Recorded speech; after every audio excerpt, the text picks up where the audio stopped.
ਗੁਰ ਗੋਬਿੰਦ ਗੋਪਾਲ ਗੁਰ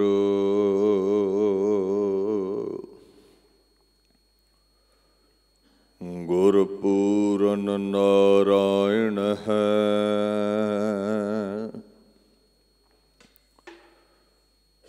ਗੁਰ ਦਇਆਲ ਸਮਰੱਥ ਗੁਰ ਗੁਰੂ ਨਾਨਕ ਪਤਿਤ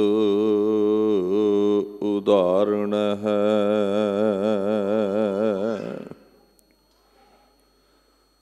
ਚਵਰ ਛਤਰ ਤਖਤ ਦੇ ਮਾਲਕ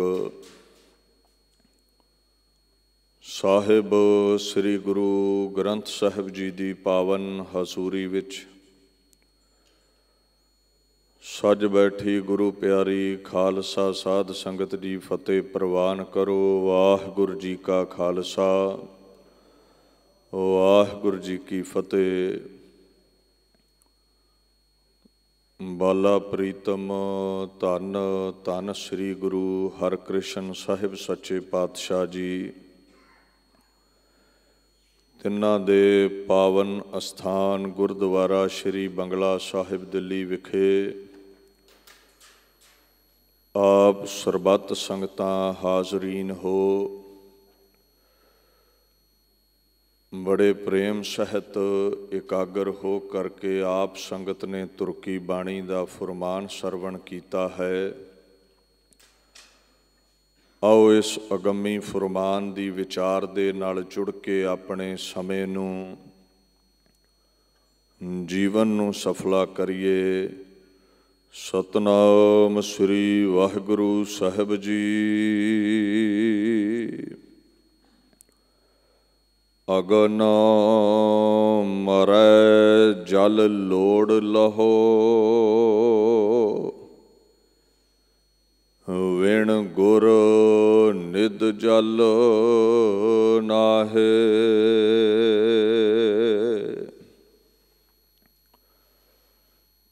ਧੰਨ ਧੰਨ ਸ੍ਰੀ ਗੁਰੂ ਨਾਨਕ ਦੇਵ ਮਹਾਰਾਜ। ਇਹ ਪਾਵਨ ਸ਼ਲੋਕ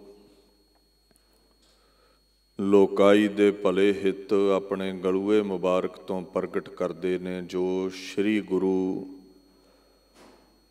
ਗ੍ਰੰਥ ਸਾਹਿਬ ਮਹਾਰਾਜ ਜੀ ਦੇ ਪਵਿੱਤਰ 1411 ਅੰਗ ਉੱਪਰ ਦਰਜ ਹੈ।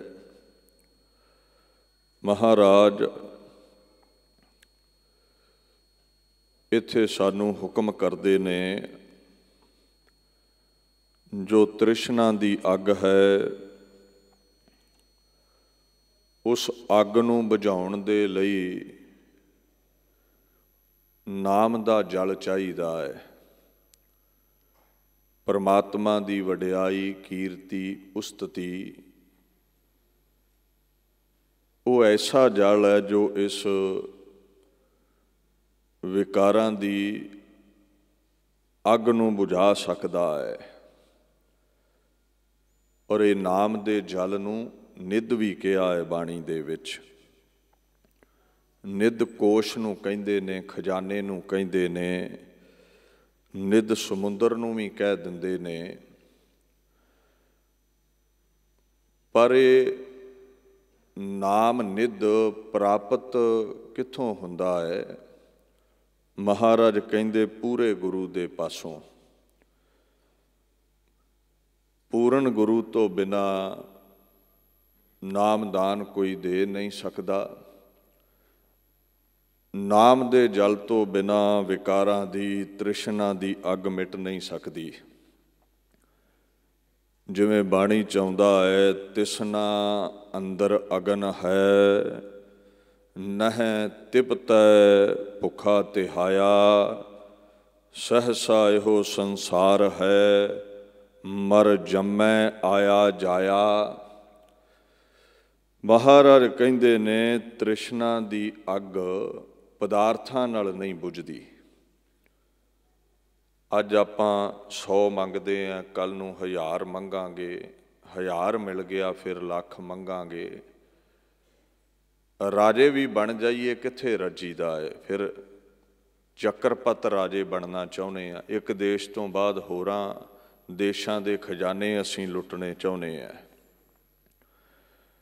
ਸੋ ਇਹ ਪਦਾਰਥਾਂ ਦੇ ਨਾਲ ਭੁੱਖ ਕਦੇ ਨਹੀਂ ਮਿਟਦੀ।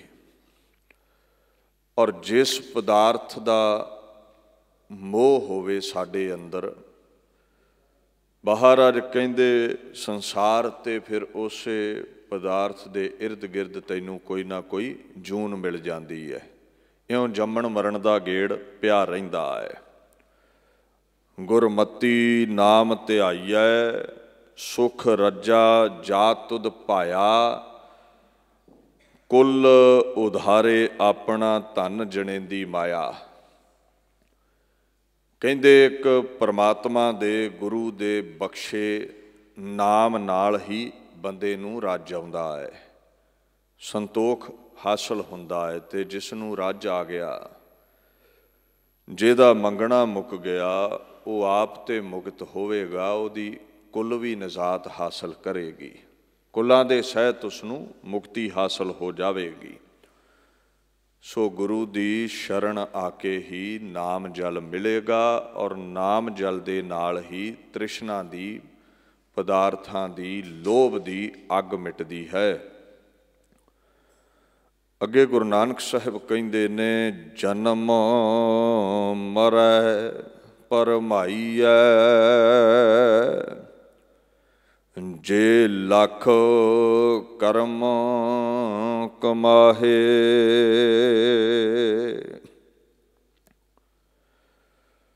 ਗੁਰੂ ਦੀ ਜੇ ਸ਼ਰਨ ਨਹੀਂ ਜਾਂਦੇ, ਨਾਮ ਹਾਸਲ ਨਹੀਂ ਕਰਦੇ, ਪ੍ਰਮਾਤਮਾ ਦੇ ਗੀਤ ਨਹੀਂ ਗਾਉਂਦੇ, ਤੇ ਸੰਸਾਰ ਦਾ ਜੋ ਮੋਹ ਹੈ, ਇਹ ਖੂਹ ਦੀ ਟਿੰਡ ਦੀ ਨਿਆਈ ਘੁੰਮਦੇ ਰਵਾਂਗੇ, ਜੂਨਾਂ ਦੇ ਵਿੱਚ ਤੁਰੇ ਫਿਰਾਂਗੇ। ਔਰ ਜਨਮ ਤੇ ਮਰਨ ਵਿੱਚ ਜੋ ਭਰਮਣ ਕਰਨਾ ਹੈ, ਜੋ ਭਟਕਣਾ ਹੈ 84 ਲੱਖ ਜੂਨਾਂ ਵਿੱਚ, ਲੱਖ ਤੁਸੀਂ ਕਰਮ ਧਰਮ ਕਮਾ ਲਿਓ, ਜੇ ਨਾਮ ਨਹੀਂ ਜਪਦੇ ਤੇ ਇਹ ਮੁਕਤੀ ਹਾਸਲ ਨਹੀਂ ਹੋਵੇਗੀ। ਮਹਾਰਾਜ ਕਹਿੰਦੇ ਨੇ, ਕਿਰਤ ਕਮਾਣੇ ਦੁੱਖ ਸਹੋ ਪ੍ਰਾਣੀ, ਅਨਕ ਜੋਨ ਭਰਮਾਇਆ। ਕੀਤੇ ਹੋਏ ਕਰਮਾਂ ਦੇ ਕਰਕੇ ਦੁੱਖ ਸੁੱਖ ਸਹਿਣੇ ਪੈਣੇ ਨੇ, ਔਰ ਇੱਕ ਨਹੀਂ ਅਨੇਕਾਂ ਜੂਨਾਂ ਦੇ ਵਿੱਚ ਕਹਿੰਦੇ ਭਵਾਇਆ ਜਾਵੇਗਾ। ਜੇ ਪ੍ਰਮਾਤਮਾ ਦੇ ਗੀਤ ਨਹੀਂ ਗਾਉਂਦੇ ਤੇ ਕੋਈ ਵੀ ਕਰਮ ਧਰਮ ਸਫਲਾ ਨਹੀਂ ਹੈ, ਆਵਾਗਮਨ ਮਿਟ ਨਹੀਂ ਸਕੇਗਾ। ਅੱਗੇ ਗੁਰੂ ਨਾਨਕ ਸਾਹਿਬ ਕਹਿੰਦੇ ਨੇ, ਜਮ ਜਾਗਾਤ ਨਾ ਲੱਗਈ, ਜੇ ਚੱਲੈ ਸਤਿਗੁਰ ਭਾਏ। ਜਮ ਲਫ਼ਜ਼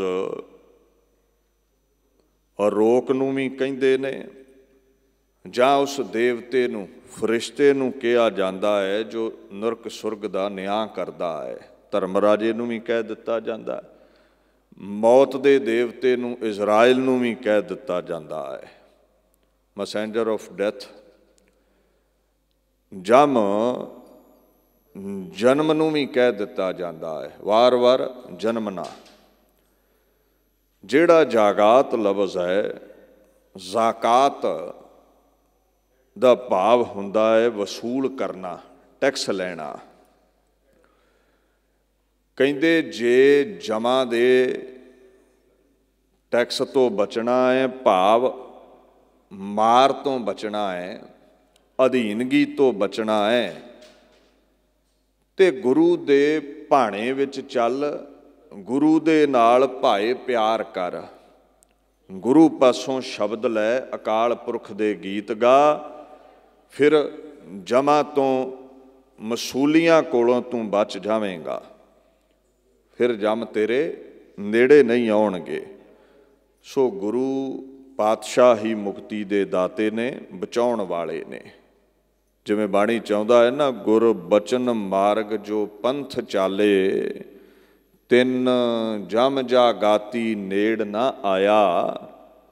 ਸਭ ਗੁਰੂ ਗੁਰੂ ਜਗਤ ਬੋਲੇ, ਗੁਰ ਕੈ ਨਾਏ ਲਿਆ, ਸਭ ਛੁਟਕ ਗਿਆ। ਮਹਾਰਾਜ ਕਹਿੰਦੇ ਨੇ, ਗੁਰੂ ਦੇ ਬਚਨ ਤੇ ਚੱਲੋ, ਦੱਸੇ ਮਾਰਗ ਤੇ ਚੱਲੋ, ਜਮ ਨੇੜੇ ਨਹੀਂ ਆਉਣਗੇ। ਗੁਰੂ ਦੀ ਜੈ ਜੈਕਾਰ ਕਰੋ, ਗੁਰੂ ਦਾ ਨਾਮ ਛੁਟਕਾਰਾ ਦਿਵਾਉਂਦਾ ਹੈ, ਰੋਗਾਂ ਤੋਂ, ਸੋਗਾਂ ਤੋਂ, ਜਮਾਂ ਦੀ ਮਾਰ ਤੋਂ ਨਜ਼ਾਤ ਦਵਾ ਦਿੰਦਾ ਹੈ। ਮੁਕਤੀ ਦਾਤਾ ਗੁਰੂ ਪਾਤਸ਼ਾਹ ਨੇ। ਗੁਰੂ ਨਾਨਕ ਸਾਹਿਬ ਮਹਾਰਾਜ ਲੋਕਾਈ ਨੂੰ ਤਾਰਨ ਦੇ ਲਈ ਉਦਾਸੀਆਂ ਕਰ ਰਹੇ ਸਨ ਤੇ ਇੱਕ ਵਾਰ ਲਾਹੌਰ ਗਏ ਨੇ।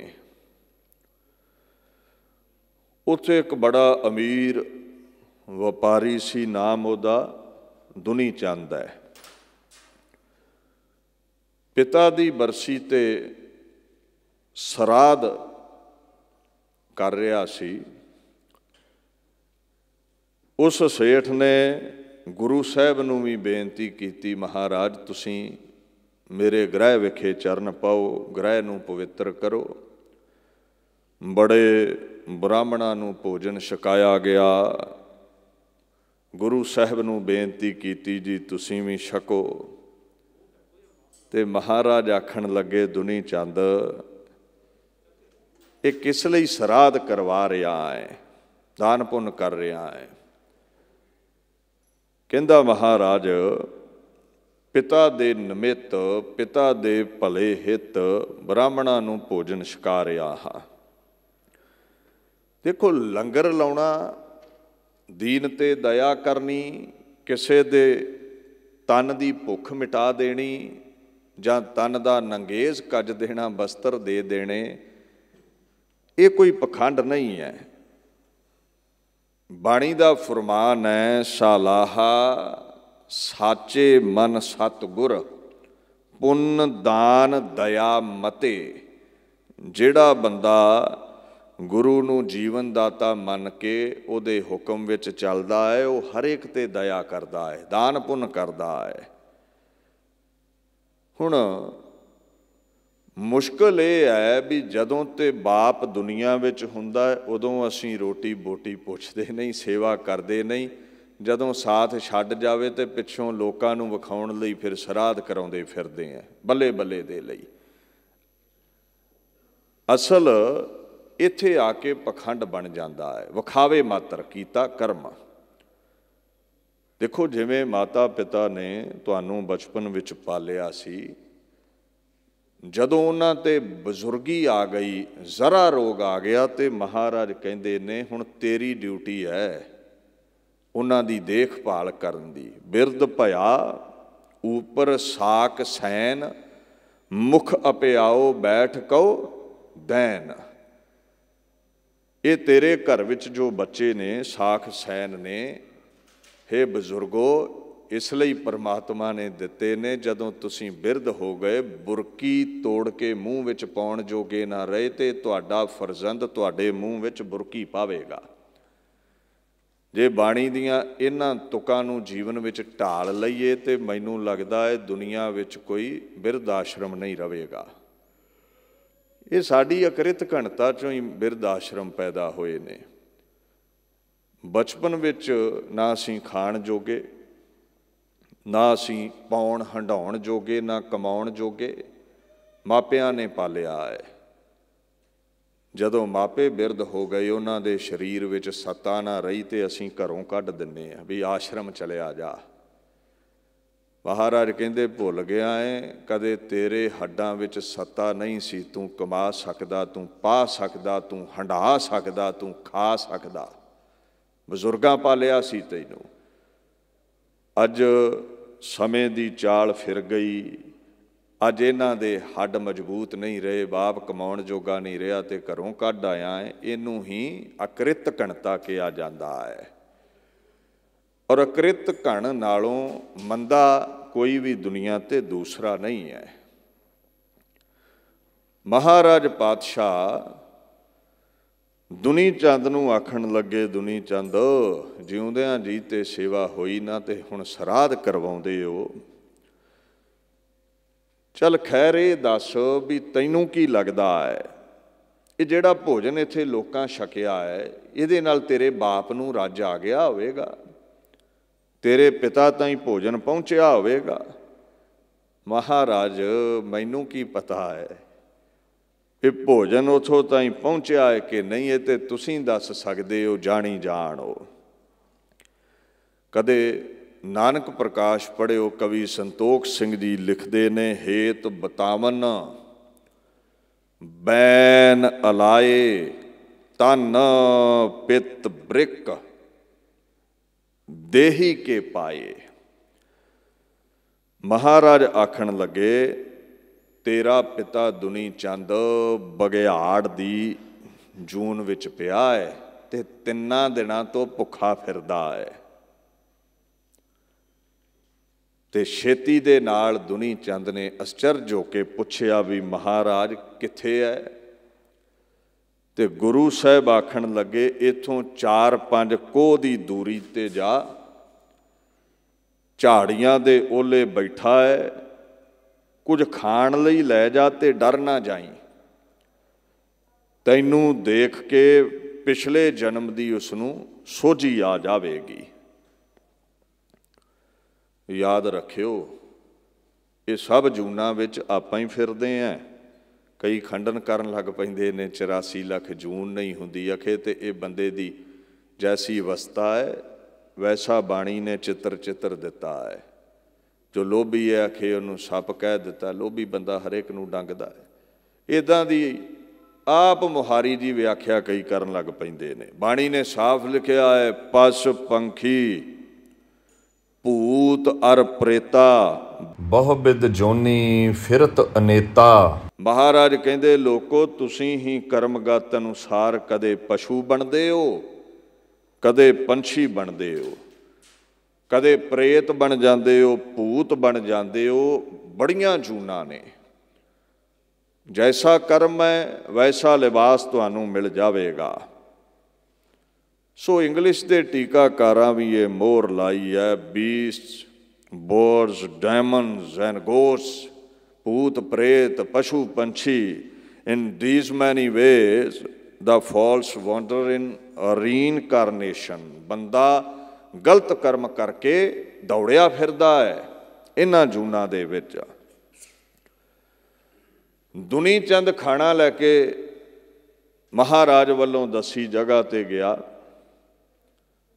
ਬਘਿਆੜ ਦੇ ਕੋਲ ਜਾਂਦਾ ਹੈ ਤੇ ਦੁਨੀ ਚੰਦ ਵੱਲ ਦੇਖਦਿਆਂ ਹੀ ਬਘਿਆੜ ਦੀ ਦੇਹੀ ਢਹਿ ਢੇਰੀ ਹੋ ਗਈ ਤੇ ਵਿੱਚੋਂ ਜੋਤ ਪ੍ਰਗਟ ਹੁੰਦੀ ਹੈ। ਔਰ ਜੋ ਸੂਖਸ਼ਮ ਸਰੀਰ ਪ੍ਰਗਟ ਹੋਇਆ, ਅੱਖਾਂ ਦਾ ਵਿਸ਼ਾ ਬਣ ਗਿਆ, ਇਨਵਿਜ਼ੀਬਲ ਤੋਂ ਵਿਜ਼ੀਬਲ ਹੋਇਆ।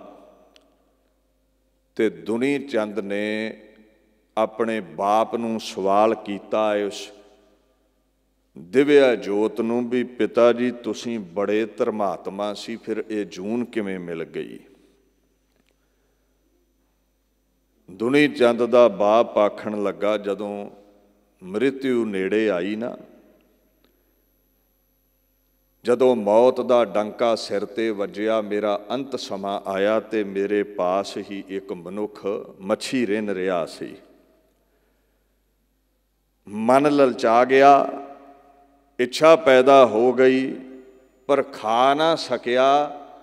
ਧਿਆਨ ਮੱਛੀ ਵਿੱਚ ਸੀ ਤੇ ਸਾਹ ਨਿਕਲ ਗਏ। ਤੇ ਬਘਿਆੜ ਮੱਛੀ ਬੜੀ ਖੁਸ਼ ਹੋ ਕੇ ਖਾਂਦਾ ਹੈ, ਮੈਨੂੰ ਜੂਨੀ ਬਘਿਆੜ ਦੀ ਮਿਲ ਗਈ। ਨਾਨਕ ਪ੍ਰਕਾਸ਼ ਦੇ ਬੋਲ ਨੇ, ਭਇਓ ਮ੍ਰਿਤਕ ਇਹ ਦੇਹੀ ਪਾਈ, ਰਹੀ ਵਾਸ਼ਨਾ ਠਹਿਰ ਜਹਾਈ। ਹੁਣ ਮੇਰੀ ਵਾਸ਼ਨਾ ਅੰਤ ਸਮੇਂ ਟਿਕੀ ਰਹਿ ਗਈ ਮੱਛੀ ਵਿੱਚ, ਤੇ ਜਿੱਥੇ ਵਾਸ਼ਨਾ ਟਿਕੇ ਉੱਥੇ ਜਨਮ ਮਿਲਦਾ ਹੈ।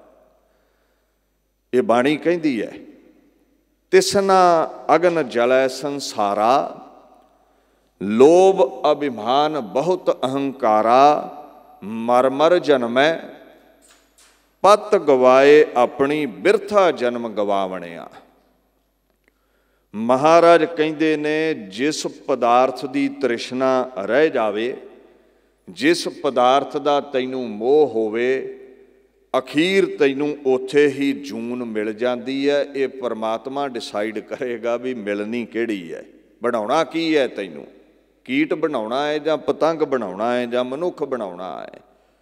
ਇਉਂ ਵਾਰ-ਵਾਰ ਬੰਦਾ ਵਾਸ਼ਨਾ ਦੀ ਪੂਰਤੀ ਲਈ ਉਸ ਵਸਤੂ ਪਾਸ ਜੰਮੇਗਾ, ਕਰਮ ਭੋਗੇਗਾ, ਮਰ ਜਾਵੇਗਾ। ਇਉਂ ਉਹਦੀ ਇੱਜ਼ਤੋ ਆਬਰੂ ਨਹੀਂ ਰਹਿੰਦੀ। ਬਾਣੀ ਚਾਹੁੰਦਾ ਹੈ ਨਾ, ਅੰਤ ਕਾਲ ਜੋ ਮੰਦਰ ਸਿਮਰੈ, ਐਸੀ ਚਿੰਤਾ ਮਹਿ ਜੇ ਮਰੈ, ਪ੍ਰੇਤ ਜੋਨ ਵੱਲ ਵੱਲ ਅਵਤਰੈ। ਬੰਦੇ ਨੂੰ ਬੜਾ ਲੱਭ ਹੁੰਦਾ ਹੈ, ਮੇਰਾ ਘਰ ਸਭ ਤੋਂ ਸੁੰਦਰ ਚਾਹੀਦਾ ਹੈ, ਮੇਰੇ ਵਰਗਾ ਕਿਸੇ ਦਾ ਮਹਿਲ ਨਹੀਂ ਚਾਹੀਦਾ। ਸੋਚਦਿਆਂ ਸੋਚਦਿਆਂ ਜੀਵਨ ਬਤੀਤ ਹੋ ਜਾਂਦਾ ਹੈ। ਧਿਆਨ ਮਹੱਲਾਂ ਵਿੱਚ ਟਿਕਿਆ ਰਹਿ ਗਿਆ। ਕਹਿੰਦੇ ਮਰ ਗਿਆ, ਇੱਥੇ ਹੀ ਪ੍ਰੇਤ ਬਣ ਕੇ ਚੁੰਬੜ ਜਾਵੇਂਗਾ, ਘਰ ਵਿੱਚ ਹੀ ਰਹਿ ਜਾਵੇਂਗਾ। You shall be reincarnated over and over again as a goblin। ਬੜੇ ਬੜੇ ਪ੍ਰੋਫੈਸਰ ਇੰਗਲਿਸ਼ ਦੇ ਵੀ ਇਹੀ ਅਰਥ ਕਰਦੇ ਨੇ, ਭਾਈ ਜੀ ਭੂਤ ਬਣ ਕੇ ਉਹਨਾਂ ਘਰਾਂ ਵਿੱਚ ਹੀ ਰਹਿ ਜਾਓਗੇ। ਹੁਣ ਜੇ ਕੋਈ ਬੰਦਾ ਆਖੇ ਵੀ ਇਹ ਮੁਕਤ ਕਿਉਂ ਨਹੀਂ ਹੋਇਆ, ਅਸਲ ਦੇ ਵਿੱਚ ਇਹਨੇ ਅਕਾਲ ਪੁਰਖ ਨੂੰ ਸਿਮਰਿਆ ਹੀ ਨਹੀਂ ਹੈ, ਸੰਸਾਰ ਨੂੰ ਸਿਮਰਿਆ, ਸੰਸਾਰ ਤੇ ਰਹਿ ਗਿਆ। ਨਿਰੰਕਾਰ ਨੂੰ ਸਿਮਰਦਾ ਤੇ ਫਿਰ ਹੀ ਨਿਰੰਕਾਰ ਕੋਲ ਜਾਂਦਾ ਨਾ, ਮੁਕਤੀ ਪਾਉਂਦਾ। ਅੰਤ ਕਾਲ ਨਾਰਾਇਣ ਸਿਮਰੈ, ਐਸੀ ਚਿੰਤਾ ਮਹਿ ਜੇ ਮਰੈ, ਬਦਤ ਤਿਲੋਚਨ ਤੇ ਨਰ ਮੁਕਤਾ, ਪੀਤੰਬਰ ਵਾਕੈ ਹਿਰਦੈ ਬਸੈ। ਤਰਲੋਚਨ ਭਗਤ ਜੀ ਕਹਿੰਦੇ ਉਹੀ ਮੁਕਤ ਹੋਇਆ, ਉਹੀ ਨਿਰੰਕਾਰ ਤਾਈਂ ਗਿਆ ਜਿਹਨੇ ਨਿਰੰਕਾਰ ਨੂੰ ਧਿਆਇਆ। ਜਿਹਨੇ ਸੰਸਾਰ ਨੂੰ ਧਿਆਇਆ ਉਹ ਦੁਨੀ ਚੰਦ ਦੇ ਬਾਪ ਵਾਂਗ ਸੰਸਾਰ ਤੇ ਹੀ ਜੂਨ ਭੋਗੇਗਾ। ਹੁਣ ਮੈਨੂੰ ਦੇਖਦਿਆਂ ਦੁਨੀ ਚੰਦ ਕਹਿੰਦਾ, ਪਿਤਾ ਜੀ ਤੁਹਾਡਾ ਸਰੀਰ ਕਿਵੇਂ ਛੁੱਟ ਗਿਆ? ਕਹਿੰਦਾ ਤੇਰੇ ਘਰ ਪ੍ਰਭੂ ਗੁਰੂ ਨਾਨਕ ਸਾਹਿਬ ਦੇ ਰੂਪ ਵਿੱਚ ਆਪ ਆਏ ਨੇ, ਤੂੰ ਦਰਸ਼ਨ ਕੀਤੇ ਤੇ ਤੇਰੇ ਦਿਦਾਰੇ ਮੈਂ ਕਰ ਲਏ। ਗੁਰੂ ਨਾਨਕ ਦੇ ਦਰਸ਼ਨਾਂ ਦਾ ਫਲ ਹੈ ਮੇਰੀ ਬੰਦ ਖਲਾਸੀ ਹੋ ਗਈ, ਮੇਰੇ ਬੰਧਨ ਛੁੱਟ ਗਏ, ਮੇਰਾ ਜਨਮ ਕੱਟਿਆ ਗਿਆ। ਇੰਨਾ ਕਹਿ ਕੇ ਤੇ ਦੁਨੀ ਚੰਦ ਦੇ ਬਾਪ ਦੀ ਜੋਤ ਉਹ ਸੂਖਸ਼ਮ ਸਰੀਰ ਅਲੋਪ ਹੋ ਗਿਆ। ਦੁਨੀ ਚੰਦ ਘਰ ਮੁੜਿਆ, ਬੜੀ ਸ਼ਰਧਾ ਭਾਵਨਾ ਨਾਲ ਗੁਰੂ ਨਾਨਕ ਸਾਹਿਬ ਦੇ ਚਰਨਾਂ ਵਿੱਚ ਨਮਸਕਾਰ ਕੀਤੀ। ਨਾਨਕ ਪ੍ਰਕਾਸ਼ ਦੇ ਬੋਲ ਨੇ, ਨਾਗਰ ਈਸ਼ਰ ਰੂਪ ਉਜਾਗਰ, ਤੁਮ ਸਮਰੱਥ ਸਰਬ ਸੁਖ ਸਾਗਰ, ਭਗਤ ਵਸ਼ਲ ਕਰੁਣਾਕਰ ਸੁਆਮੀ, ਦੀਨ ਬੰਦ ਪ੍ਰਭ ਅੰਤਰ ਜਾਮੀ। ਹੇ ਗੁਰੂ ਨਾਨਕ ਤੁਸੀਂ ਭਗਤ ਵਸ਼ਲ ਹੋ, ਤੁਸੀਂ ਸਮਰੱਥ ਹੋ, ਤੁਸੀਂ ਦੀਨਾਂ ਦੇ ਬੰਧੂ ਹੋ, ਦੀਨਾਂ ਤੇ ਦਇਆ ਕਰਨ ਵਾਲੇ ਹੋ, ਨਿਮਾਣਿਆਂ ਨੂੰ ਮਾਣ ਬਖਸ਼ਣ ਵਾਲੇ ਹੋ, ਦੁਖੀਆਂ ਦੇ ਦੁੱਖ ਦੂਰ ਕਰਨ ਵਾਲੇ ਹੋ, ਰੋਗੀਆਂ ਦੇ ਰੋਗ ਮਿਟਾਉਣ ਵਾਲੇ ਹੋ, ਤੁਸੀਂ ਮੁਕਤੀ ਦੇ ਦਾਤੇ ਹੋ। ਜਿਵੇਂ ਬਾਣੀ ਚਾਹੁੰਦਾ ਹੈ ਨਾ, ਸਤਿਗੁਰ ਚਰਨ ਜਿਨ ਪਰਸਿਆ, ਸੇ ਪਸ ਪ੍ਰੇਤ ਸੁਰ ਨਰ ਭਏ।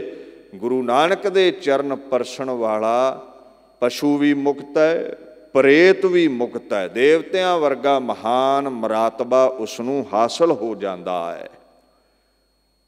ਜਿਵੇਂ ਦੁਨੀ ਚੰਦ ਦਾ ਬਾਪ ਮੁਕਤ ਹੋ ਗਿਆ। ਭਾਈ ਸਾਹਿਬ ਭਾਈ ਨੰਦ ਲਾਲ ਗੁਰੂ ਗੋਬਿੰਦ ਸਿੰਘ ਮਹਾਰਾਜ ਦੇ ਹਜ਼ੂਰੀ ਕਵੀ ਇਹ ਮੋਹਰ ਲਾਉਂਦੇ ਨੇ। ਫਾਰਸੀ ਦੇ ਬੋਲ ਨੇ, ਆਖਣ ਲੱਗੇ ਖਿਤਾਬੇ ਹਕਸ਼ ਮੁਰਸ਼ਿਦੁਲ ਆਲਮੀਨ, ਵਾਜ਼ਾਤ ਬਰਹਕਸ਼ ਰਹਿਮਤੁਲ ਮੁਜ਼ਨਬੀਨ।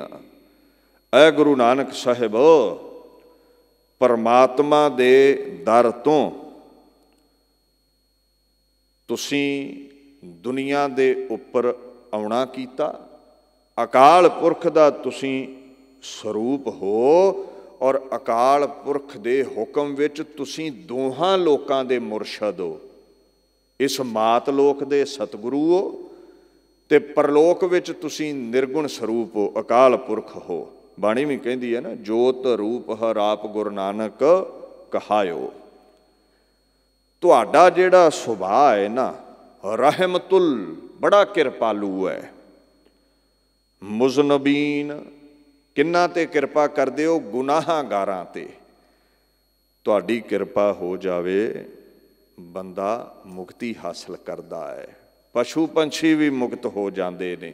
ਤਾਂ ਹੀ ਤੇ ਬਾਣੀ ਨੇ ਕਿਹਾ ਹੈ, ਗਿਆਨ ਧਿਆਨ ਕਿਛ ਕਰਮ ਨਾ ਜਾਣਾ, ਸਾਰ ਨਾ ਜਾਣਾ ਤੇਰੀ ਸਭ ਤੇ ਵੱਡਾ, ਸਤਿਗੁਰ ਨਾਨਕ ਜਿਨ ਕਲ ਰਾਖੀ ਮੇਰੀ। ਕਲਯੁਗ ਦੇ ਵਿੱਚ ਗੁਰੂ ਨਾਨਕ ਮੁਕਤੀ ਦਾਤੇ ਨੇ, ਰੱਖਣ ਵਾਲੇ ਨੇ। ਮੈਂ ਮੂਰਖ ਕੀ ਕੇਤਕ ਬਾਤ ਹੈ, ਕੋਟ ਪਰਾਧੀ ਤਰਿਆਰੇ। ਗੁਰ ਨਾਨਕ ਜਿਨ ਸੁਣਿਆ ਪੇਖਿਆ, ਸੇ ਫਿਰ ਗਰਵਾਸ ਨਾ ਭਰਿਆ ਰੇ। ਗੁਰੂ ਨਾਨਕ ਸਾਹਿਬ ਸੱਚੇ ਪਾਤਸ਼ਾਹ ਦੇ ਦਰਸ਼ਨ ਹੋ ਜਾਣੇ, ਉਹਨਾਂ ਦੇ ਬਚਨ ਕੰਨਾਂ ਨਾਲ ਸੁਣ ਲੈਣੇ, ਉਹਨਾਂ ਦੇ ਬਚਨ ਜ਼ੁਬਾਨ ਨਾਲ ਗਾ ਲੈਣੇ, ਹਰ ਪ੍ਰਕਾਰ ਦੇ ਨਾਲ ਹੀ ਮੁਕਤੀ ਹਾਸਲ ਹੋ ਜਾਵੇਗੀ। ਗੁਰੂ ਨਾਨਕ ਮੁਕਤੀ ਦੇ ਦਾਤੇ ਨੇ। You will be liberated. Guru Nanak ਦੇ ਗੀਤ ਗਾ, ਰੋਗਾਂ ਸੋਗਾਂ ਤੋਂ 84 ਲੱਖ ਜੂਨਾਂ ਤੋਂ ਤੂੰ ਨਜ਼ਾਤ ਹਾਸਲ ਕਰ ਲਵੇਂਗਾ। ਸੋ ਬਾਣੀ ਇਹੀ ਸਾਨੂੰ ਸਮਝਾਉਂਦੀ ਹੈ, ਜਨਮ ਮਰਨ ਅਗਰ ਮਿਟਾਉਣਾ ਹੈ ਤੇ ਗੁਰੂ ਦੀ ਸ਼ਰਨ ਤੈਨੂੰ ਜਾਣਾ ਹੀ ਪਵੇਗਾ। ਗੁਰੂ ਦੀ ਸ਼ਰਨ ਚਲਿਆ ਜਾਵੇਂ, ਜਮ ਨੇੜੇ ਨਹੀਂ ਆਉਣਗੇ, ਜਮ ਸਜ਼ਾ ਨਹੀਂ ਦੇ ਸਕਦੇ। ਗੁਰੂ ਦੇ ਚਰਨਾਂ ਵਿੱਚ ਸੱਚਖੰਡ ਅਭੇਦਤਾ ਤੈਨੂੰ ਹਾਸਲ ਹੋਵੇਗੀ। ਅੱਗੇ ਮਹਾਰਾਜ ਗੁਰੂ ਨਾਨਕ ਦੇਵ ਕਹਿੰਦੇ ਨੇ, ਨਾਨਕ ਨਿਰਮਲ ਅਮਰ ਪਦ, ਗੁਰ ਹਰ ਮਿਲੈ ਮਿਲਾਏ। ਨਿਰਮਲ ਮੈਲ ਤੋਂ ਰਹਿਤ ਨੂੰ ਕਹਿੰਦੇ ਨੇ, ਜਿੱਥੇ ਕਾਮ ਕ੍ਰੋਧ ਲੋਭ ਮੋਹ ਹੰਕਾਰ ਦੀ ਮੈਲ ਨਹੀਂ ਹੈ। ਸ਼ੁੱਧ ਸਰੂਪ ਨਿਰਮਲ ਉਦਕ ਗੋਬਿੰਦ ਕਾ ਨਾਮ। ਅਕਾਲ ਪੁਰਖ ਦਾ ਨਾਮ ਬੜਾ ਨਿਰਮਲ ਹੈ। ਜੋ ਨਾਮ ਜਪੇਗਾ ਉਹ ਨਿਰਮਲ ਹੋ ਜਾਵੇਗਾ। ਅੱਗੇ ਲਫ਼ਜ਼ ਵਰਤਿਆ ਹੈ ਅਮਰ। ਅਮਰ ਦੇ ਕਈ ਅਰਥ ਨੇ। ਅਮਰ ਦੇਵਤਿਆਂ ਨੂੰ ਵੀ ਕਹਿ ਦਿੱਤਾ ਜਾਂਦਾ ਹੈ, ਜੋ ਮਰੇ ਨਾ। ਜਦੋਂ ਤੁਸੀਂ ਬਾਣੀ ਪੜ੍ਹਦੇ ਹੋ, ਪਰਮਾਤਮਾ ਨੂੰ ਵੀ ਅਮਰ ਕਹਿ ਦਿੱਤਾ ਜਾਂਦਾ ਹੈ। ਅਮਰ ਦਾ ਮਤਲਬ ਅਟਲ ਹੁਕਮ ਵੀ ਹੈ, ਅਟਿਗ ਅਡੋਲ ਹਸਤੀ ਨੂੰ ਵੀ ਕਹਿ ਦਿੱਤਾ ਜਾਂਦਾ ਹੈ। ਤੇਰੀ ਅਮਰ ਰਜਾਏ, ਤੇਰਾ ਹੁਕਮ ਅਟਲ ਹੈ। ਪਰਮਾਤਮਾ ਅਚਲ ਹੈ, ਅਮੇਟ ਹੈ, ਕੋਈ ਮਿਟਾ ਨਹੀਂ ਸਕਦਾ। ਅਮਰ ਦਾ ਭਾਵ ਇਹ ਵੀ ਹੈ ਵੀ ਸਰੀਰ ਮਿਟ ਗਿਆ, ਨਾਮ ਦੁਨੀਆ ਤੇ ਸਦੀਵੀ ਰਹਿ ਗਿਆ। ਜਿਵੇਂ ਬਾਣੀ ਚ ਆਉਂਦਾ ਹੈ ਨਾ, ਪੀ ਅੰਮ੍ਰਿਤ ਆ ਘਾਨਿਆ ਗੁਰ ਅਮਰ ਕਰਾਇਆ। ਜਿਨ੍ਹੇ ਗੁਰੂ ਪਾਤਸ਼ਾਹ ਦੀ ਸ਼ਰਨ ਜਾਣਾ ਕੀਤਾ, ਗੁਰਾਂ ਨੇ ਨਾਮ ਬਖਸ਼ਿਆ, ਗੁਰਾਂ ਦੀ ਕਿਰਪਾ ਹੋਈ, ਪਰਮਾਤਮਾ ਨਾਲ ਸਾਨੂੰ ਉਹਨਾਂ ਮਿਲਾ ਦਿੱਤਾ। ਜਦੋਂ ਪਰਮਾਤਮਾ ਨਾਲ ਮਿਲ ਗਏ, ਪਰਮਾਤਮਾ ਅਮਰ ਹੈ। ਜਿਹੜਾ ਪਰਮਾਤਮਾ ਦੇ ਗੀਤ ਗਾਵੇਗਾ ਉਹਦਾ ਨਾਮ ਹੀ ਦੁਨੀਆ ਤੇ ਅਮਰ ਹੋ ਜਾਵੇਗਾ। ਗੁਰੂ ਨਾਨਕ ਤੁਠਾ ਮੇਲੇ ਹਰ ਭਾਈ। ਗੁਰੂ ਨਾਨਕ ਦੀ ਕਿਰਪਾ ਹੋਈ, ਪਰਮਾਤਮਾ ਮਿਲਿਆ। ਪਰਮਾਤਮਾ ਵਿੱਚ ਜੋ ਸਾਗਰ ਵਿੱਚ ਅਭੇਦ ਹੋ ਗਿਆ, ਉਹ ਅਮਰ ਹੋ ਗਿਆ। ਗੁਰੂ ਅਮਰਾ ਪਦ ਬਖਸ਼ਣ ਵਾਲਾ ਹੈ। ਜਿਵੇਂ ਬਾਬਾ ਬੁੱਢਾ ਜੀ ਅਮਰ ਨੇ, ਬਾਬਾ ਬਿਧੀ ਚੰਦ ਜੀ ਅਮਰ ਨੇ, ਬਾਬਾ ਜੇਠਾ ਜੀ ਅਮਰ ਨੇ, ਭਾਈ ਗੁਰਦਾਸ ਜੀ ਅਮਰ ਨੇ, ਪੰਜ ਪਿਆਰੇ ਅਮਰ ਨੇ, ਭਾਈ ਮਤੀ ਦਾਸ, ਭਾਈ ਸਤੀ ਦਾਸ, ਭਾਈ ਦਿਆਲਾ ਜੀ ਅਮਰ ਨੇ, ਬਾਬਾ ਬੰਦਾ ਸਿੰਘ ਬਹਾਦਰ ਅਮਰ ਨੇ। ਮਹਾਤਮਾ ਮਹਾਂਪੁਰਸ਼ ਸ਼ਹੀਦ ਸਿੰਘ ਜਿਹੜੇ ਗੁਰੂ ਦੀ ਸ਼ਰਨ ਰਹਿੰਦੇ ਨੇ, ਸਾਰਾ ਜੀਵਨ ਗੁਰੂ ਦੇ ਹੁਕਮ ਵਿੱਚ ਬਤੀਤ ਕਰਦੇ ਨੇ। ਗੁਰੂ ਦੀ ਕਿਰਪਾ ਨਾਲ ਪਰਮਾਤਮਾ ਵਿੱਚ ਅਭੇਦ ਉਹਨਾਂ ਦੀ ਹਸਤੀ ਹੈ। ਪਰਮਾਤਮਾ ਅਮਰ ਹੈ, ਉਹਦੇ ਗੀਤ ਗਾਉਣ ਵਾਲੇ ਵੀ ਅਮਰ ਹੋ ਜਾਂਦੇ ਨੇ। ਸਦਾ ਉਹਨਾਂ ਦਾ ਨਾਮਣਾ ਰਹਿੰਦਾ ਹੈ। ਸੋ ਮਹਾਰਾਜ ਗੁਰੂ ਨਾਨਕ ਦੀ ਕਿਰਪਾ ਹੀ ਦੁਨੀਆ ਤੇ ਵਰਤਦੀ ਹੈ। ਦਾ ਗੁਰੂ ਮੇਕਸ ਯੂ ਇਮੋਰਟਲ। ਗੁਰੂ ਤੈਨੂੰ ਅਮਰਾ ਪਦਵੀ ਬਖਸ਼ ਸਕਦਾ ਹੈ। ਅਗਲੇ ਸ਼ਲੋਕ ਵਿੱਚ ਗੁਰੂ ਨਾਨਕ ਦੇ ਮਹਾਰਾਜ ਹੁਕਮ ਕਰਦੇ ਨੇ, ਕੱਲਰ ਕੇਰੀ ਛਪੜੀ ਕਊਆ ਮਲ ਮਲ ਨਾਏ। ਕੱਲਰ ਲਫ਼ਜ਼ उस जमीन लई वरतिया जाता है जिथे बहुती रेह होवे। हुण पथरीली जमीन नूं भी कलर वाली जमीन कह दिता जाता है, जिथे कोई फसल नहीं हो सकती। शोरे वाली जमीन नूं भी कलर वाली जमीन कह दिता जाता है, कोई वनस्पति उत्थे नहीं उगेगी। अगे लफ्ज़ वरतिया है छपड़ी। छोटे टोबे नूं कहिंदे ने, जिवें पिंडां 'च छप्पड़ हुंदे ने।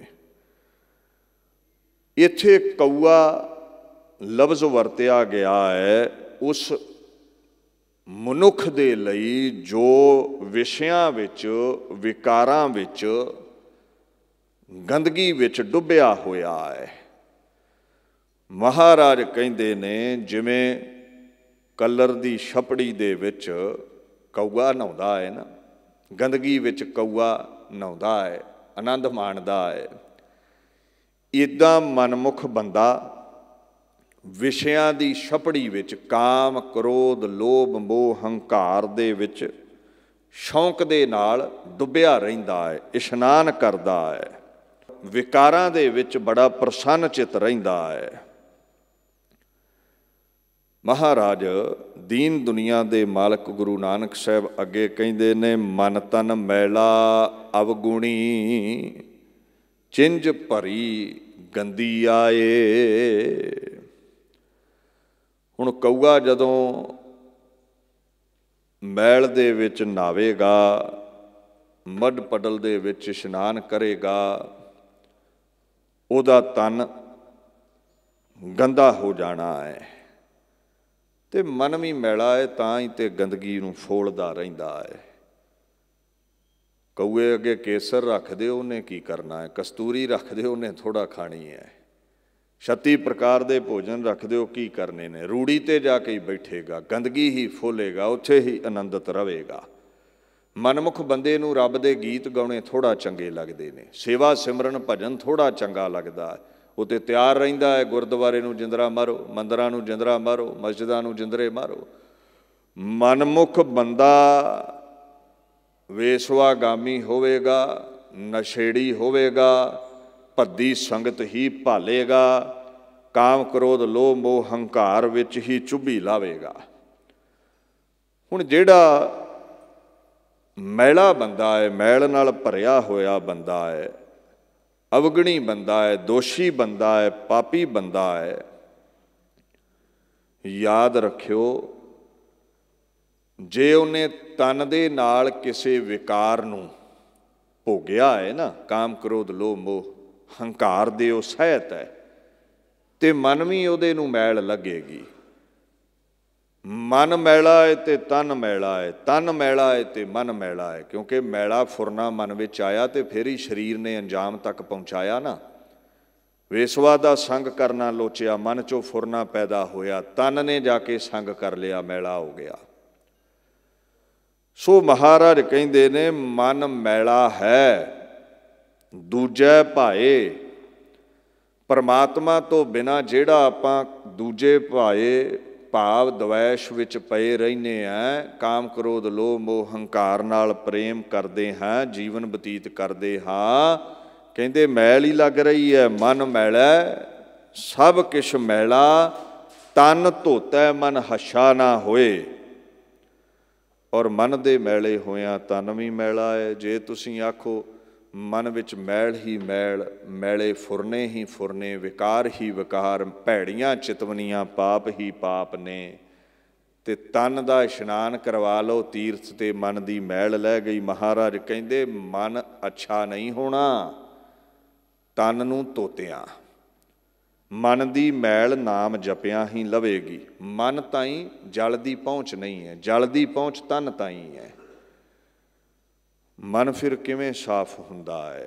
महाराज कहंदे जिवें तुसीं तन दी सफाई लई सथूल वस्तुआं दी सफाई लई पानी साबण वरतदे हो ना, मूत पलीती कपड़ होए दे साबून लईए ओह धोए, इदां मन जिहड़ा है वह सूक्ष्म है, अखां दा विशा नहीं, नाम भी अखां दा विशा नहीं, सूक्ष्म है।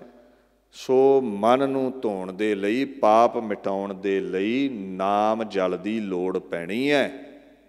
ਮਹਾਰਾਜ ਕਹਿੰਦੇ ਨੇ ਜਦੋਂ ਤਨ ਤੁਸੀਂ ਸਾਫ਼ ਕਰਦੇ ਹੋ ਜਲ ਦੇ ਨਾਲ, ਸਾਬਣ ਦੇ ਨਾਲ, ਉਹ ਸੋਭਨੀਕ ਜਾਪਦਾ ਹੈ।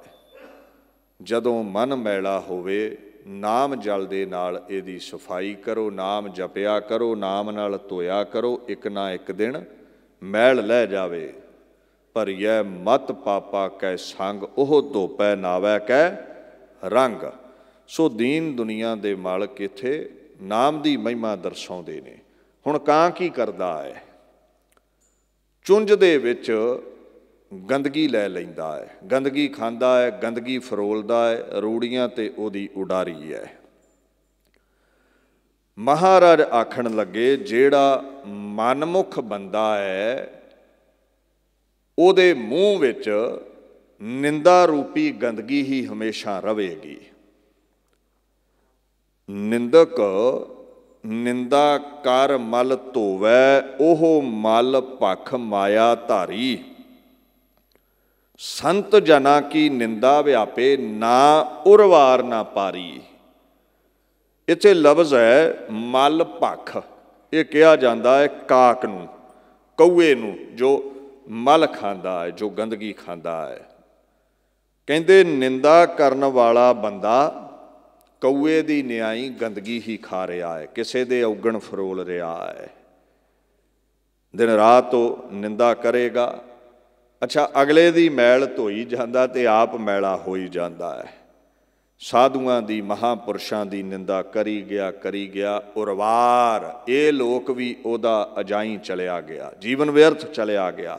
ਨਾ ਪਾਰੀ, ਪਾਰਲਾ ਕੰਢਾ ਸੰਸਾਰ ਤੋਂ ਜੋ ਪਰਲੋਕ ਹੈ ਉੱਥੇ ਵੀ ਜਗ੍ਹਾ ਨਾ ਮਿਲੀ, ਨਰਕਾਂ ਵਿੱਚ ਉਹ ਸੁੱਟਿਆ ਜਾਂਦਾ ਹੈ।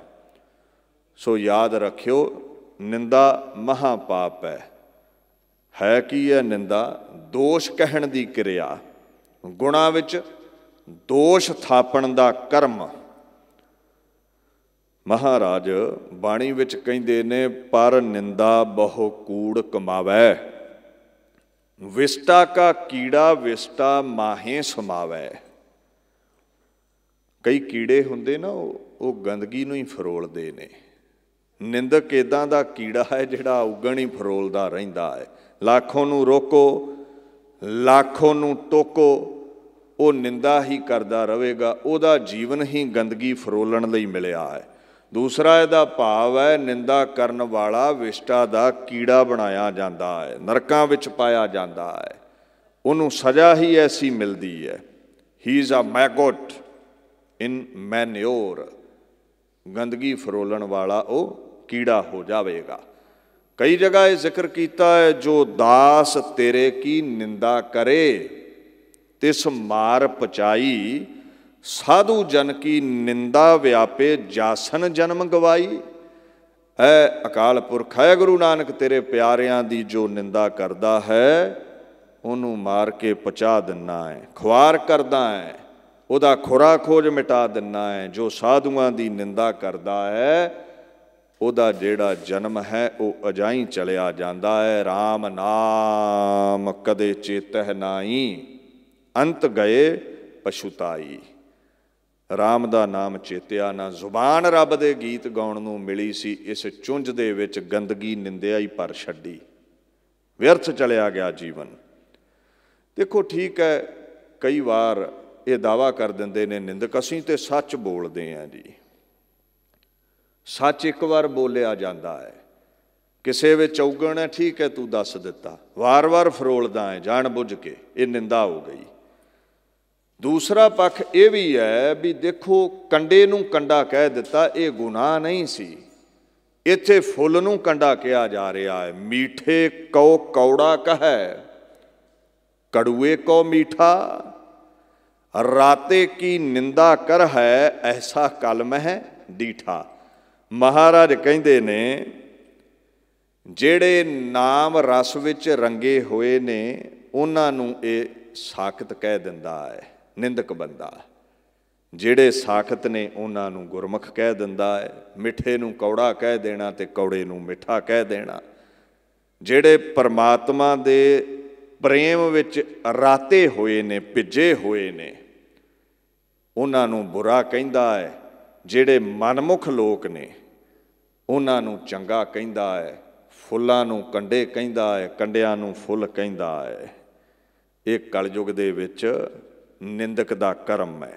सो महाराज कहंदे देख भाई, तू निंदा करके अगले दा कुछ घटा नहीं सकदा, अगले दी मैल ही ला रहा है। बाणी कहंदी है हृदय सुध जो निंदा होए, हमरे कपरे निंदक धोए। कबीर जी महाराज कहंदे ने तेरे विच ठीक है जे औगण ने ना, गुस्सा ना कर जे कोई निंदा करदा है। जिवें जिवें निंदा करेगा तिवें तिवें तेरा हिरदा शुद्ध हुंदा जावेगा, तेरे पाप घटदे जाणगे, मिटदे जाणगे, तेरा जिहड़ा मन है वो साफ हुंदा जावेगा। निंदक ते उस साबण वर्गा है जिहड़ा कपड़े धो रहा है। निंदा हमरी प्रेम प्यार, निंदा हमरा करे उधार। निंदक नाल प्रेम करो, क्योंकि निंदा करन वाला तुहाडे औगण धो के तुहाडा उधार करवा देवेगा, तुहानू मुक्ति मिल जाएगी। सलैंडर इज माई सैल्वेशन, मैनू मुक्ति दिवाउण वाला ही निंदक है। कबीर जी कहते ऐसी सोच रखो, जन कबीर को निंदा सार, निंदक डूबा हम उतरे, पार ते सिटा की निकलिया। वेखो जीवन विच निंदा दा भार सी, इस जीवन रूपी बेड़े विच पापां दा भार सी। हुण होया की है, तुहाडे पापां दा बोझ निंदक ने निंदा कर करके अपने सिर उठा लिया। वो आप 84 लाख जूना विच डुब गया। तुहाडा जीवन बड़ा हल्का हो गया, तुहाडे विकार उन्हें मिटा दिते, तुहाडे दाग उन्हें मिटा दिते, तुसी हौले हो गए, मुक्ति मिल गई। द सलैंडर इज ड्राउंड, निंदा करन वाला कहंदे डुब गया। While I am carried across, महाराज कहंदे ने जिहदी निंदा हुई वो मुक्त हो गया। फिर दरगाह विच की हुंदा है, निंदक दे नाल निंदक नर काले मुख निंदा, जिन गुर की दात ना पाई। साधुआं नूं गुरु ने दात दिती है, नाम जप के वो वडियाई खट रहे सन। निंदक नूं उन्हां दी दात, उन्हां दी शोभा चंगी ना लगी। कहंदे लोक परलोक विच उहदा मूँह काला कीता जावेगा। और मैं ये भी कह देवां, निंदा सुननी भी ओडा ही पाप है। कईयां नूं बड़ा स्वाद हुंदा है ऐसे निंदकां दे बोल सुन सुन के। कन्नी सूतक कन पै लायत बारी खाहे। सूतक की हुंदा है, दोष नूं कहा जांदा है। नानक हंसा आदमी बद्धे जमपुर जाहे। कहंदे ये वड्डा दोष है बंदे विच जे वो निंदा कन्नां नाल सुणदा है। ते फिर चाहे उहदे हंसां वर्गे चिट्टे कपड़े ही क्यों ना होण, वेखण नूं साध ही क्यों ना जापदा होवे, वेखण नूं महात्मा ही क्यों ना जापदा होवे, पर चिट्टे वस्त्रां नाल याद रखियो मन चिट्टा नहीं होना। मन ते निंदा दी मैल चढ़ गई है, कुछ जुबान नाल करके, कुछ कन्नां नाल सुन के। फिर सज़ा की मिली बद्धे जमपुर जाहे। इन्हां नूं जमां दी मार भोगणी पैंदी है जिहड़े निंदा सुन भी लैंदे ने। निंदा करदा पचमूआ विच देही भखै, सच्चै साहिब मारिया कौन तिसनूं रखै। नानक तिस सरनागति जो पुरख अलखै। इक्को ही हल है, जे डुबणों बचना है, निंदा करदियां जीवन लंघिया है, तो अकाल पुरख गुरु अगे बेनती करया करे भैड़ी आदत साडी चली जावे। निंदा करनी असीं छड्ड दईए, फिर ही मुक्ति हुंदी है। पर मनमुख दा साकत दा सुभाਅ है, जिवें कौआ चुंझ नाल गंद फरोलदा है, ये लोकां दे औगण फरोलदा है। जुबान रूपी चुंझ दे नाल सदा ही निंदा करदा रहिंदा है। अगे गुरु नानक साहब हुक्म करते ने, सरवर हंस ना जानिया, काग कुपंखी संग, ਹੁਣ ਹੰਸ ਨੂੰ ਬੜਾ ਸੁਚੇਤ ਹੋ ਕੇ ਰਹਿਣਾ ਪਵੇਗਾ।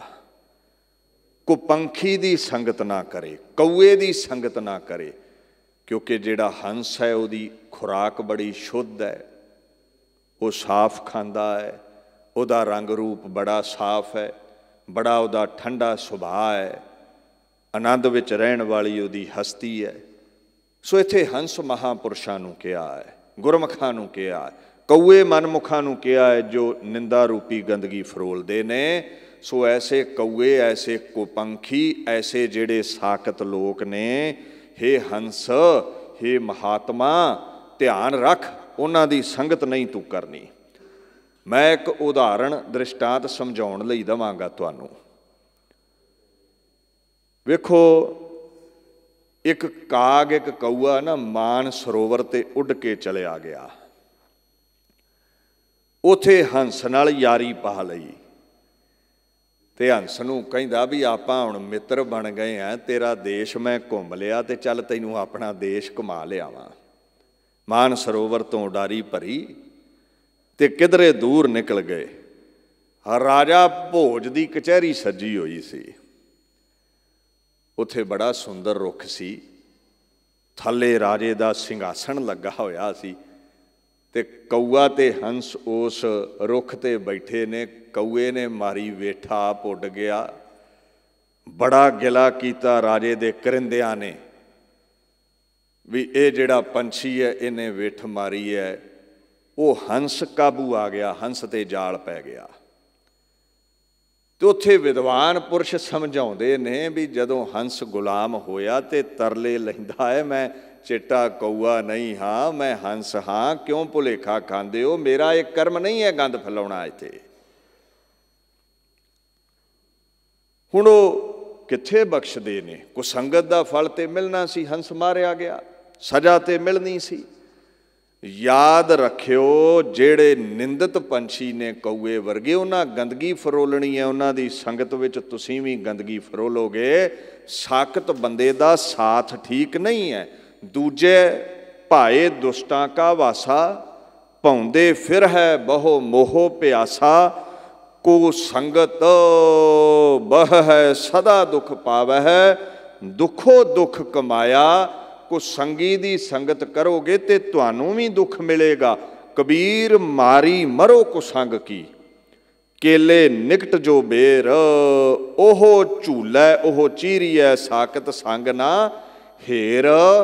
ਕਹਿੰਦੇ ਦੇਵਨੇਤ ਐਸੀ ਹੋਈ, ਕੇਲਿਆਂ ਦੇ ਰੁੱਖ ਦੇ ਪਾਸ ਬੇਰੀ ਉੱਗੀ ਸੀ, ਹਵਾ ਆਉਂਦੀ ਹੈ ਤੇ ਉਹ ਕੇਲਿਆਂ ਦੇ ਜਿਹੜੇ ਪੱਤੇ ਨੇ ਫੜਫੜਾਉਂਦੇ ਨੇ, ਬੇਰੀ ਨਾਲ ਟਕਰਾਉਂਦੇ ਨੇ, ਚੀਰੇ ਜਾਂਦੇ ਨੇ। ਕਹਿੰਦੇ ਸਜ਼ਾ ਪਾ ਰਿਹਾ ਹੈ ਕੇਲਿਆਂ ਦਾ ਰੁੱਖ ਬੇਰੀ ਦੀ ਸੰਗਤ ਵਿੱਚ ਉੱਗ ਕੇ। ਸੋ ਯਾਦ ਰੱਖਿਓ, ਸਾਕਤ ਸਿਉ ਐਸੀ ਪ੍ਰੀਤ ਹੈ, ਬੂਝਹੁ ਗਿਆਨੀ ਰੰਗ। ਗੁਰੂ ਨਾਨਕ ਸਾਹਿਬ ਕਹਿੰਦੇ ਇੱਦਾਂ ਸਾਕਤ ਦੀ ਸੰਗਤ ਦੁਖਦਾਇਕ ਹੈ। ਸਾਕਤ ਦਾ ਸੰਗ ਨਹੀਂ ਕਰਨਾ ਚਾਹੀਦਾ, ਮਾੜੇ ਬੰਦੇ ਦਾ ਸੰਗ ਨਹੀਂ ਕਰਨਾ ਚਾਹੀਦਾ। ਵੇਖੋ, ਜਦੋਂ ਸਾਕਤ ਲਫ਼ਜ਼ ਦੀ ਡੂੰਘਾਈ ਤੁਸੀਂ ਮਾਪਦੇ ਹੋ, ਜੇ ਭਾਰਤ ਵਰਸ਼ ਵਿੱਚ ਇਸ ਲਫ਼ਜ਼ ਦਾ ਅਰਥ ਵੇਖਣਾ ਹੈ ਤੇ ਸੰਸਕ੍ਰਿਤ ਵਿੱਚ ਸ਼ਾਕਤ ਕਹਿੰਦੇ ਨੇ, ਦੁਰਗਾ ਉਪਾਸ਼ਕ ਨੂੰ ਵੀ ਕਹਿੰਦੇ ਨੇ ਸ਼ਕਤੀ ਦਾ ਜੋ ਉਪਾਸ਼ਕ ਹੈ। ਜੇ ਤੁਸੀਂ ਇਹਦਾ ਅਰਥ ਅਰਬੀ ਵਿੱਚ ਵੇਖਣਾ ਹੈ ਤੇ ਸਾਕਤ ਪਤਤ ਬੰਦੇ ਨੂੰ, ਡਿੱਗੇ ਬੰਦੇ ਨੂੰ ਕਿਹਾ ਜਾਂਦਾ ਹੈ। ਗੁਰਬਾਣੀ ਵਿੱਚ ਸਾਕਤ ਲਫ਼ਜ਼ ਅਰਬੀ ਦਾ ਲਿਆ ਗਿਆ ਹੈ। ਬਾਣੀ 'ਚ ਕਈ ਭਾਸ਼ਾਵਾਂ ਨੇ। ਇੱਥੇ ਅਸੀਂ ਸਮਝਣਾ ਹੈ ਵਾਹਿਗੁਰੂ ਤੋਂ ਜੋ ਮੁਨਕਰ ਬੰਦਾ ਹੈ, ਜੋ ਗੁਰੂ ਨਾਲ ਪ੍ਰੀਤੀ ਨਹੀਂ ਕਰਦਾ, ਮਹਾਰਾਜ ਸਮਝਾਉਂਦੇ ਨੇ ਉਹ ਗਿਆਨੀ ਬੜਾ ਸੂਝਵਾਨ ਹੈ, ਗਿਆਨ ਹੈ ਤੇਰੇ ਕੋਲ, ਪਰ ਕੀ ਕਰ ਰਿਹਾ ਹੈ? ਕਿਉਂ ਸਾਕਤ ਦੀ ਸੰਗਤ ਬਹਿ ਗਿਆ ਹੈ?